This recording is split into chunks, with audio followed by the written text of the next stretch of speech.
મારું નામ પાયલ છે. હું ખીચા ગામથી આવી રહી છું અને હું અહીંયા બ્યુટિશિયનનો કોર્સ કરવા માટે આવી હતી. મને બ્યુટિશિયન ખૂબ જ ગમતું હતું અને હાલ હું બ્યુટિશિયન શીખી ગઈ છું સારી રીતે. અને મને શીખવાડવામાં પણ રીના દીદીનો મોટો ભાગ છે. એમના માટે પણ થેન્ક યુ. અને અહીંયા આવ્યા પછી મારામાં ઘણો બધો બદલાવ આવ્યો છે, હું મારી જાતે જ જોઈ શકું છું.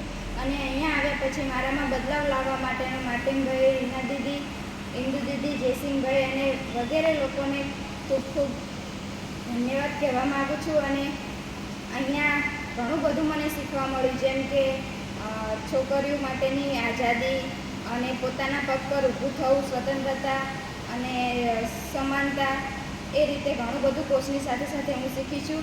અને અહીંયાની પ્રકૃતિ અને અહીંયાની હવા મને ખૂબ જ ગમે છે. અહીંયા આવ્યા પછી તો મારામાં ઘણો બધો બદલાવ આવ્યો, કારણ કે અહીંયા આવ્યા તેથી મને એવું લાગે છે કે મારામાં બીજા રૂપમાં મેં મારું બાળપણ જોયું છે. કેમ કે ઘરે હતી ત્યારે તો હું ઘરના સામે પ્રશ્નના જવાબ જ આપતી હતી, અને અહીંયા આવ્યા પછી તો ખૂબ જ બોલવા લાગી. દીદી પણ મારાથી થાકી જતા હતા અને દીદી પણ કહેતા હતા કે બસ હવે બહુ ના બોલ, પણ તો પણ હું સાંભળતી જ નથી. કેમ કે મને એટલી ખુશી હતી કે હું શું બોલી નાખું, એટલા માટે હું બોલ જ કરતી હતી. અને મને એવું લાગે છે કે હું મારા જીવનની અને મારા સપનાની ઉડાન અહીંયાથી ભરવા જઈ રહી છું. અને મને પૂરો વિશ્વાસ છે, વિશ્વાસ છે કે હું મારી ઉડાનને સફળતા સુધી લઈ જ જઈશ અને એમાં હું કામયાબ થઈ જ જઈશ. Thank you.